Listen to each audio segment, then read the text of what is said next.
Hello students, welcome back to the new session of Object-Oriented Programming Concepts. We have completed our second module in the previous class and today we will start our third module. This module mainly focuses the concepts such as exception, threads and I/O in Java. Today I am going to introduce you about the topic threads in Java.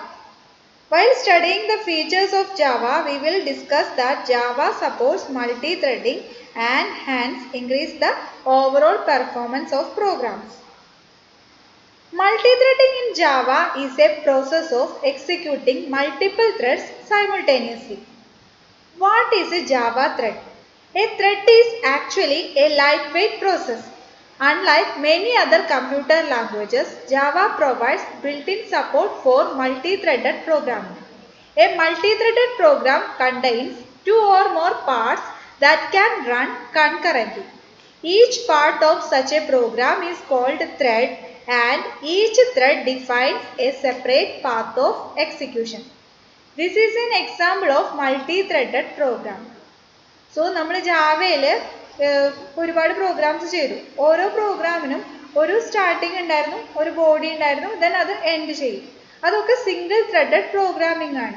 അതുപോലെ തന്നെ നമുക്ക് ഒരൊറ്റ single പ്രോഗ്രാമിനെ different പാർട്സുകളായിട്ട് divide ചെയ്യാം. കൂടാതെ ഈ ഓരോ പാർട്സിനും separate path of executions ഉണ്ടായിരിക്കും. ദാറ്റ് ഈസ് ഓരോ പാർട്ടും ഒരു സ്റ്റാർട്ടിംഗ്, ഒരു ബോഡി, ഒരു എൻഡിങ്, ഇങ്ങനെ സെപ്പറേറ്റ് പാത്ത് ഓഫ് എക്സിക്യൂഷൻസ് ഉണ്ടായിരിക്കും. ഇങ്ങനെ ഉണ്ടാക്കുന്ന സെപ്പറേറ്റ് പാർട്ടുകളെയാണ് ത്രെഡ് എന്ന് പറയുക.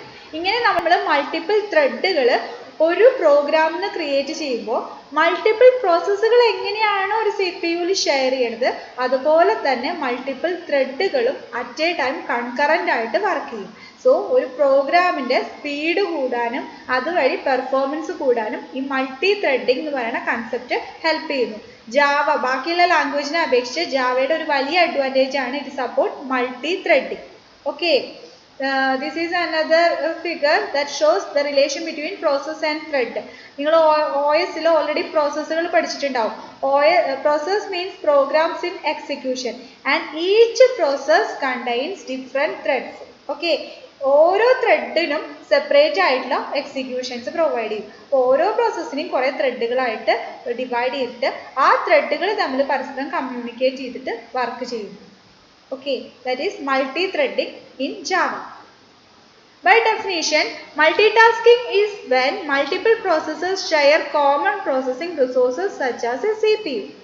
Multi-threading extends the idea of multitasking into applications where you can subdivide specific operations within a single application into individual threads. Each of the threads can run in parallel. The OS divides the processing time not only among different applications but also among each thread within an application. Okay, there are different advantages for Java multi-threading. It includes the main purpose of multi-threading is to provide simultaneous execution of two or more parts of a same program to maximize utilized CPU time. Okay, CPU time utilise ചെയ്യാനും CPU എന്ന് പറയുന്ന റിസോഴ്സിനെ maximum use ചെയ്യാനും നമുക്ക് multi threading help ചെയ്യുന്നു. Threads are independent, so it doesn't affect other threads if an exception occurs in a single thread. ഒരു പ്രോഗ്രാമിൽ തന്നെ പല ത്രെഡുകളും ഇൻഡിപെൻഡൻ്റ് ആയതുകൊണ്ട് ഒരു ത്രെഡിന് എന്തെങ്കിലും ഒരു ബ്ലോക്ക് വന്നാലും അത് വേറൊരു ത്രെഡിൻ്റെ എക്സിക്യൂഷനെ എഫക്റ്റ് ചെയ്യില്ല. Okay, then next advantage is it improves the GUI responsiveness. Okay, the next enhanced performance by decreased development time.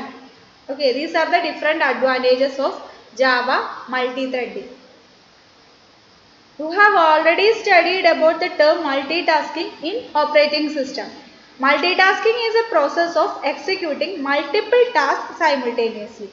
Okay, multitasking can be achieved in two ways. Okay, first is process-based multitasking that you have already studied in operating system. Also, thread-based multitasking. Okay, it is known as multi-threading. The process-based multitasking means each process has an address in memory. In other words, each process allocates a separate memory area. That is, ഒരു മെമ്മറിയിൽ multiple പ്രോസസ്സുകൾ create ചെയ്യുന്ന സമയത്ത് ഓരോ പ്രോസസ്സിനും corresponding ആയിട്ട് separate memory create ചെയ്യേണ്ടതായിട്ട് വരും. Okay, ഓരോ പുതിയ പ്രോസസ്സ് ക്രിയേറ്റ് ചെയ്യുമ്പോഴും അതിന് കറസ്പോണ്ടിങ് ആയിട്ട് സെപ്പറേറ്റ് മെമ്മറിയും റിസോഴ്സുകളും ഒക്കെ ക്രിയേറ്റ് ചെയ്ത് കൊടുക്കേണ്ടി വരും. That's why process is called heavy weight. Okay, then cost of communication between process is high. That is process communication, interprocess communication. You have already studied about IPC. Interprocess communication requires more cost. Okay, then next, switching from one process to another requires some time for saving and loading registers, memory maps, updating list, etc. That is process switching. That is ഒരു പ്രോസസ്സിനെ മാറ്റി CPU-ലേക്ക് വേറൊരു പ്രോസസ്സിനെ അലോക്കേറ്റ് ചെയ്യുന്നതിനെയാണ് process switching എന്ന് പറയുന്നത്. പ്രോസസ് സ്വിച്ചിങ്ങിന് കൂടുതൽ ടൈം ആവശ്യമുണ്ട്. Okay, then we move to thread based multitasking. അപ്പോൾ ഈ പ്രോസസ് ബേസ്ഡ് മൾട്ടി ടാസ്കിൽ ത്രെഡ് ബേസ്ഡ് മൾട്ടി ടാസ്കിങ്ങിലേക്ക് വരുമ്പോൾ അതിൻ്റെ ഡിഫറൻസ് എന്താണെന്ന് പറയുന്നത്. That is thread share the same address space. That is ഏത് പ്രോസസ്സിൻ്റെ പാർട്ടായിട്ടാണോ ത്രെഡുകൾ ക്രിയേറ്റ് ചെയ്യുന്നത് ആ പ്രോസസ്സിനെ അലോക്കേറ്റ് ചെയ്തിട്ടുള്ള സെയിം മെമ്മറി അഡ്രസ് സ്പേസ് തന്നെയാണ് ത്രെഡുകൾ ഷെയർ ചെയ്യുന്നത്. അപ്പം നമ്മൾ നേരത്തെ പറഞ്ഞു ഓരോ പ്രോസസ്സ് ക്രിയേറ്റ് ചെയ്യുമ്പോഴും അതിന് കറസ്പോണ്ടിങ് ആയിട്ട് സെപ്പറേറ്റ് മെമ്മറി അഡ്രസ് സ്പേസും റിസോഴ്സുകളൊക്കെ ക്രിയേറ്റ് ചെയ്യണം. പക്ഷേ ത്രെഡുകൾ പുതിയത് ഓരോന്ന് ക്രിയേറ്റ് ചെയ്യുമ്പോഴും ഏത് പ്രോസസ്സിൻ്റെ ഭാഗമായിട്ടാണോ ത്രെഡ് ക്രിയേറ്റ് ചെയ്തത് ആ പ്രോസസ്സിൻ്റെ മെമ്മറിയും അതുപോലെ റിസോഴ്സസും ഷെയർ ചെയ്തുകൊണ്ട് ത്രെഡ് ക്രിയേഷൻ എന്ന് പറയുന്നത് സിമ്പിളാണ്. Okay, that's why thread is called light weight. Process is called heavy weight and thread is called light weight. Also, the communication cost between the thread is low. Compared to process, the communication cost is low for thread, and also thread switching എന്ന് പറയുന്നത് process സ്വിച്ചിങ്ങിൻ്റെ പോലെ complication ഇല്ല. അതിനെക്കാട്ടും easy ആയിട്ട് switch ചെയ്യാനായിട്ട് thread വെച്ചിട്ട് നമുക്ക് പറ്റും. So ത്രെഡുകൾ ക്രിയേറ്റ് ചെയ്യാനും അതിനെ സ്വിച്ച് ചെയ്യാനും അതുപോലെ ത്രെഡുകളുടെ കമ്മ്യൂണിക്കേഷൻ ഇൻ്റർ ത്രെഡ് കമ്മ്യൂണിക്കേഷനും ഒക്കെ പ്രോസസ്സിങ്ങിനെ കമ്പയർ ചെയ്യുമ്പോൾ സിമ്പിളാണ്. അതുകൊണ്ട് threads are called light weight. Okay, so multitasking രണ്ട് തരത്തിൽ ചെയ്യാം എന്നാണ് പറയുന്നത്. Using multiprocessing or multithreading. മൾട്ടി പ്രോസസ്സിങ്ങിനെക്കാട്ടും കുറച്ചും കൂടി എഫിഷ്യൻ്റ് ആയിട്ട് നമുക്ക് മൾട്ടി ത്രെഡിങ് വഴി ചെയ്യാം. Multiprocessing means multiple process at a time execute ചെയ്യുക. മൾട്ടി ത്രെഡിങ് മീൻസ് ഒരു പ്രോസസ്സിൽ തന്നെ മൾട്ടിപ്പിൾ ത്രെഡ്, ദാറ്റ് ഈസ് ഒന്നും കൂടി ഉള്ളിലേക്ക് പോയി ഒന്നും കൂടി എക്സ്റ്റെൻഡ് ചെയ്ത ഐഡിയ ആണ്. ഒരു പ്രോസസ്സിനെ തന്നെ കുറേ ത്രെഡുകളാക്കി ഡിവൈഡ് ചെയ്തിട്ട് ഓരോ ത്രെഡുകളും അറ്റ് എ ടൈം കൺകറൻ്റ് ആയിട്ട് എക്സിക്യൂട്ട് ചെയ്യുന്നു. Okay, then this is the comparison between process and thread. Okay, a process can be referred as program in execution, whereas thread is part of process. Process has its own address space, whereas multiple threads share same address space of process. Each thread has its own stack. Process can have multiple threads, but thread is the smallest unit which can execute concurrently with other threads. Processes are quite heavyweight and have more overhead, whereas thread is lightweight and have less overhead. Processes do not depend on each other, whereas threads are not independent as they share address space. You do not require synchronization in case of process. Threads require synchronization to avoid unexpected scenarios. Processes can communicate to each other using interprocess communication only, whereas threads can communicate directly as threads share same address space. You can easily create new threads by calling thread start method, but you need to copy resources of parent process to create a new child process. These are the difference between process and thread. Next we move on to the important topic, that is life cycle of a thread or thread state. A thread have basically 5 states which include newborn state, ready to run, that is runnable state, running state, blocked state and dead state. Okay, first newborn state, that is ഒരു process create ചെയ്യുമ്പോൾ വരുന്ന ആദ്യത്തെ സ്റ്റേറ്റിനെയാണ് newborn state എന്ന് പറയുന്നത്. New എന്ന് പറയുന്ന keyword വെച്ചിട്ടാണ് നമ്മൾ ജാവയിൽ ഒബ്ജക്റ്റ് ഒക്കെ ക്രിയേറ്റ് ചെയ്യുന്ന പോലെ തന്നെ ഒരു ന്യൂ കീവേഡ് വെച്ചിട്ടാണ് ജാവയിൽ ഒരു ത്രെഡിനെ ക്രിയേറ്റ് ചെയ്യുക. ആ ക്രിയേറ്റ് ചെയ്യുന്ന സമയത്ത് അത് ന്യൂബോൺ സ്റ്റേറ്റിലായിരിക്കും. ദെൻ എപ്പോഴാണോ സ്റ്റാർട്ട് എന്ന് പറഞ്ഞ മെത്തേഡ് കോൾ ചെയ്യുന്നത്, then it is moving to runnable state. Runnable state എന്ന് പറഞ്ഞാൽ എക്സിക്യൂട്ട് ചെയ്യാൻ റെഡി ആയിട്ടുള്ള ത്രെഡുകളെയാണ് റണ്ണബിൾ സ്റ്റേറ്റിൽ ഉണ്ടായിരിക്കുക. എപ്പോഴാണോ അതിന് സി പി യു കിട്ടുന്നത്, പ്രോസസ്സർ കിട്ടുന്നത്, അപ്പം മാത്രമേ അതിനെ എക്സിക്യൂട്ട് ചെയ്യാനായിട്ട് പറ്റുള്ളൂ. So waiting for C P യുവിന് വേണ്ടി വെയിറ്റ് ചെയ്യുന്ന ത്രെഡുകളാണ് റണ്ണബിൾ സ്റ്റേറ്റിൽ ഉണ്ടായിരിക്കുക. ഓക്കെ, ദെൻ എപ്പോഴാണോ അതിന് സി പി യു ഷെഡ്യൂൾ ചെയ്യുന്നത്, ദെൻ റണ്ണബിൾ സ്റ്റേറ്റിലുള്ള process can be moved in to running state. Running state എന്ന് പറഞ്ഞാൽ ഒരു ത്രെഡിന് സി പി യു കിട്ടുമ്പോൾ അത് ഉണ്ടാകുന്ന സ്റ്റേറ്റിനെയാണ് റണ്ണിങ് സ്റ്റേറ്റ് എന്ന് പറയുന്നത്. അറ്റ് എ ടൈം ഒരു ത്രെഡേ റണ്ണിങ് സ്റ്റേറ്റിൽ ഉണ്ടാവുള്ളൂ. കാരണം സിംഗിൾ പ്രോസസ്സർ സിസ്റ്റത്തിൽ ഒരു സി പി യു ഉണ്ടാവുള്ളൂ. സോ അറ്റ് എ ടൈം ഒരു ത്രെഡാണ് റണ്ണിങ് സ്റ്റേറ്റിൽ ഉണ്ടാവുള്ളൂ. Okay, then another state is blocked. That is, ഒരു ത്രെഡ് റൺ ചെയ്തുകൊണ്ടിരിക്കുമ്പോൾ it may be moved in to blocked state. Blocked state എന്ന് പറഞ്ഞു കഴിഞ്ഞാൽ അത് താൽക്കാലികമായിട്ട് അതിൻ്റെ വർക്കിംഗ് നിർത്തിവെക്കുന്ന സ്റ്റേറ്റിനെയാണ് ബ്ലോക്ക്ഡ് സ്റ്റേറ്റ് എന്ന് പറയുന്നത്. 3 മെത്തേഡ് വഴി ഒരു ത്രെഡിനെ ബ്ലോക്ക് ചെയ്യാനായിട്ട് പറ്റും. റൺ ചെയ്തുകൊണ്ടിരിക്കുന്ന ഒരു ത്രെഡിനെ 3 മെത്തേഡ് വഴി നമുക്ക് ബ്ലോക്ക് ചെയ്യാനായിട്ട് പറ്റും. It include suspend method, sleep method and wait method. Suspend method എന്ന് പറഞ്ഞു കഴിഞ്ഞാൽ ഒരു താൽക്കാലികമായിട്ട് ഒരു ത്രെഡിനെ എക്സിക്യൂഷനിൽ നിന്ന് താൽക്കാലികമായി സസ്പെൻഡ് ചെയ്യാൻ വേണ്ടി യൂസ് ചെയ്യുന്നതാണ് സസ്പെൻഡ് മെത്തേഡ്. എപ്പോഴാണോ അതിന് തിരികെ ആവശ്യം വരുന്നത്, ദെൻ റെസ്യൂം എന്ന് പറയുന്ന മെത്തേഡ് യൂസ് ചെയ്ത് കഴിഞ്ഞാൽ ഇത് തിരിച്ച് ബ്ലോക്ക്ഡ് സ്റ്റേറ്റിൽ നിന്ന് റണ്ണബിൾ സ്റ്റേറ്റിലേക്ക് എത്തും. ദെൻ എപ്പോഴാണോ അതിന് സി പി യു കിട്ടുന്നത്, സോ അത് വീണ്ടും റണ്ണിങ് സ്റ്റേറ്റിലേക്ക് വരും. Then next sleep method. That is ഒരു ത്രെഡിനെ നമുക്ക് കുറച്ച് നേരത്തേക്ക് വേണ്ട, സോ അതിനെ സ്ലീപ്പ് ചെയ്യിക്കാൻ വേണ്ടി നമ്മൾ യൂസ് ചെയ്യുന്നതാണ് സ്ലീപ്പ് മെത്തേഡ്. സോ സ്ലീപ്പ് മെത്തേഡിനുള്ളിൽ നമ്മൾ ടൈം ഇൻ്റർവെൽ കൊടുക്കും. അത്രയും ടൈം അത് ബ്ലോക്ക്ഡ് സ്റ്റേറ്റിലായിരിക്കും. എപ്പോഴാണോ ആ ടൈം തീരുന്നത്, സോ തിരിച്ച് അത് റണ്ണബിൾ സ്റ്റേറ്റിലെത്തും. പ്രോസസ്സർ കിട്ടിക്കഴിഞ്ഞാൽ അത് റണ്ണിങ് സ്റ്റേറ്റിലെത്തും. Then third is wait method. Wait method എന്ന് പറഞ്ഞാൽ ഒരു ത്രെഡിനെ ഒരു പർട്ടിക്കുലർ ഇവൻറ്റിന് വേണ്ടി വെയിറ്റ് ചെയ്യിപ്പിക്കാൻ വേണ്ടിയിട്ട് യൂസ് ചെയ്യുന്നതാണ് വെയിറ്റ് മെത്തേഡ്. അപ്പോൾ ആ ഇവൻറ്റ് ഒക്യൂർ ചെയ്യണ വരെ ഒരു റണ്ണിങ് സ്റ്റേറ്റിൽ നിന്ന് വെയിറ്റ് മെത്തേഡ് വിളിച്ചു കഴിഞ്ഞാൽ ആ ത്രെഡ് ബ്ലോക്ക്ഡ് സ്റ്റേറ്റിലാവും. ദെൻ എപ്പോഴാണോ ആ ഒരു പർട്ടിക്കുലർ ഇവൻറ്റിന് വേണ്ടി വെയിറ്റ് ചെയ്യാൻ വേണ്ടിയിട്ടാണ് വെയിറ്റ് മെത്തേഡ് യൂസ് ചെയ്യുന്നത്. എപ്പോഴാണോ ആ ഇവൻറ്റ് ഒക്യൂർ ചെയ്ത് ദെൻ നമ്മൾ വീണ്ടും നോട്ടിഫൈ മെത്തേഡ് വിളിച്ചിട്ട് ആ ബ്ലോക്ക്ഡ് ആയിട്ടുള്ള ത്രെഡിനെ റണ്ണബിൾ സ്റ്റേറ്റിലേക്ക് മൂവ് ചെയ്യുക. ദെൻ റണ്ണബിൾ സ്റ്റേറ്റിൽ നിന്ന് it will automatically move to running state when C P U close. Okay, then last is dead. Dead means ഒരു ഡെഡ് സ്റ്റേറ്റ് മീൻസ് ഒരു ത്രെഡിൻ്റെ എക്സിക്യൂഷൻ അവസാനിച്ചു കഴിഞ്ഞാലാണ് അത് ഡെഡ് സ്റ്റേറ്റിൽ എത്തുന്നത്. ഓക്കെ, നമുക്ക് സ്റ്റാർട്ടിങ് സ്റ്റേറ്റ് മുതൽ ഏത് സ്റ്റേറ്റിൽ നിന്നായാലും സ്റ്റോപ്പ് എന്ന് പറഞ്ഞ മെത്തേഡ് യൂസ് ചെയ്തിട്ട് ആ ത്രെഡിനെ നേരിട്ട് ഡെഡ് മെത്തേഡിലേക്ക് എത്തിക്കും.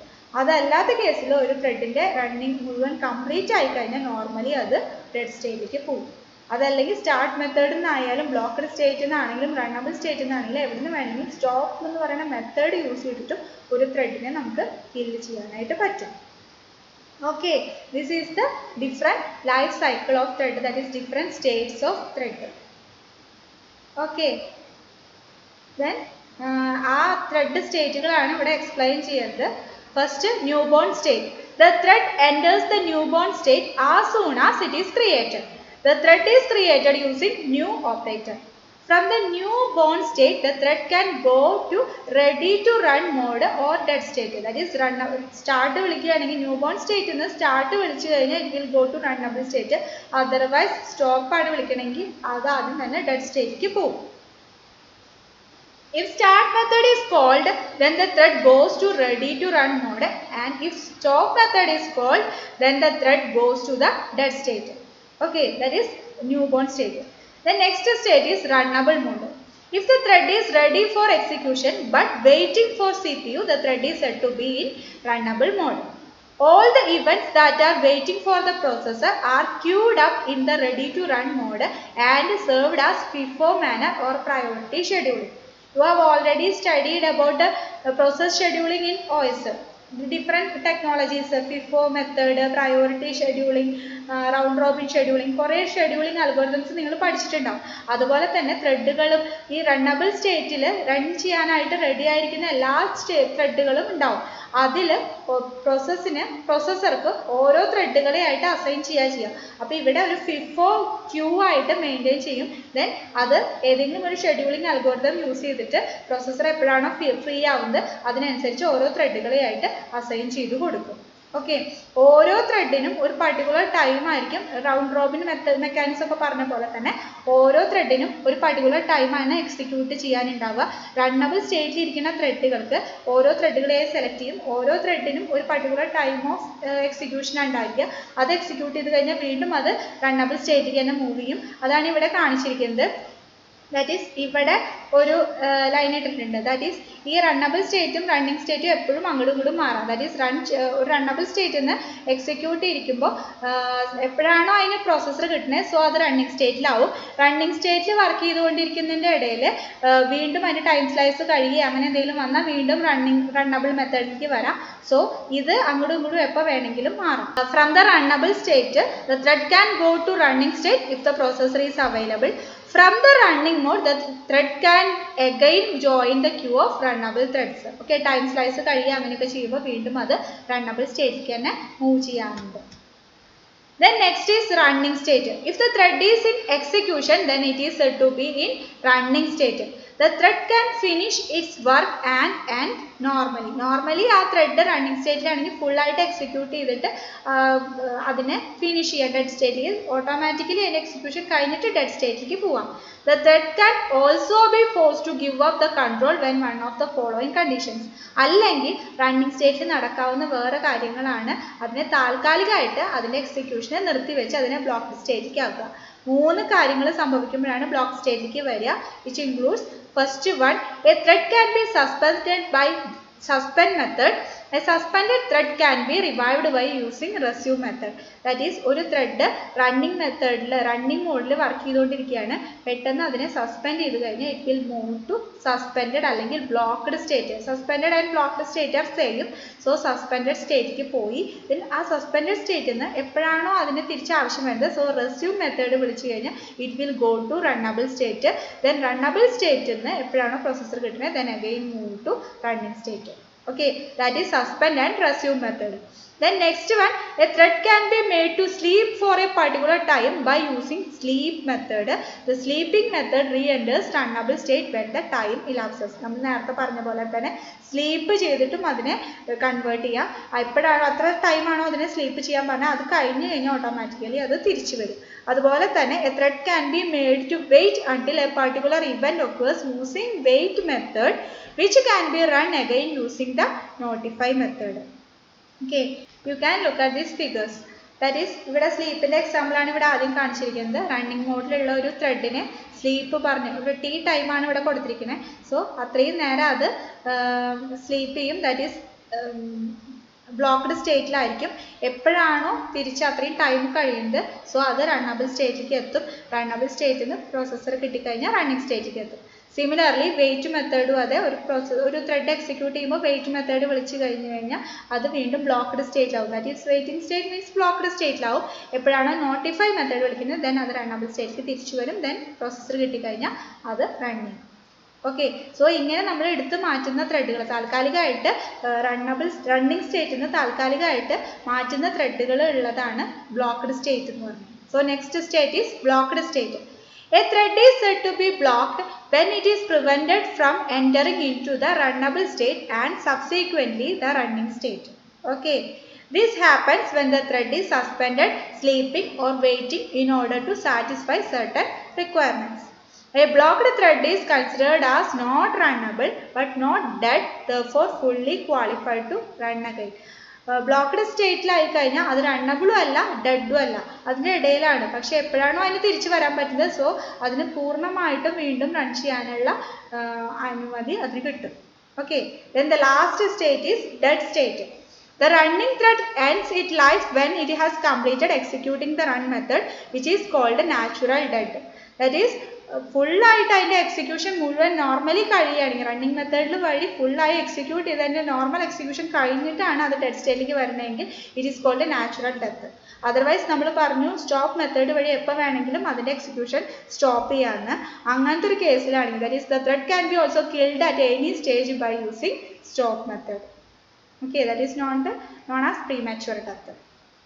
Okay, that are the different states of a thread in Java. 5 states. Okay, then yield method. നമ്മൾ ത്രെഡിൻ്റെ ഫിഗർ കണ്ടപ്പോൾ അവിടെ ഒരു എക്സ്ട്രാ മെത്തേഡ് കൂടി ഉണ്ടായിരുന്നു, yield method. നമ്മൾ ഓൾറെഡി പറഞ്ഞു റണ്ണബിൾ സ്റ്റേറ്റിൽ ഒരുപാട് ത്രെഡുകൾ ക്യൂ ആയിട്ട് പ്രോസസ്സർ കിട്ടിക്കഴിഞ്ഞാൽ എക്സിക്യൂട്ട് ചെയ്യാൻ പാകത്തിൽ ക്യൂ ആയിട്ട് വെയിറ്റ് ചെയ്തിട്ടുണ്ടാവും. അതിൽ ഫിഫോ ഓർഡറിൽ നോർമലി ഫിഫോ ഓർഡറിലാണ് ഓരോ ത്രെഡുകളായിട്ട് വന്ന് എക്സിക്യൂട്ട് ചെയ്യുക. ദാറ്റ് ഈസ് ഇത് റണ്ണബിൾ സ്റ്റേറ്റിലാണ്, ഇത് റണ്ണിങ് സ്റ്റേറ്റിലുള്ളതാണ്. ഈ റണ്ണബിൾ സ്റ്റേറ്റിലുള്ള എല്ലാവരും ഈ പ്രോസസ്സർ കിട്ടാനായിട്ട് വെയിറ്റ് ചെയ്തുകൊണ്ടിരിക്കുകയാണ്. നോർമലി ഫിഫോ ഓർഡറിൽ ഇത് ഓരോന്നായിട്ട് വന്ന് എക്സിക്യൂട്ട് ചെയ്യും.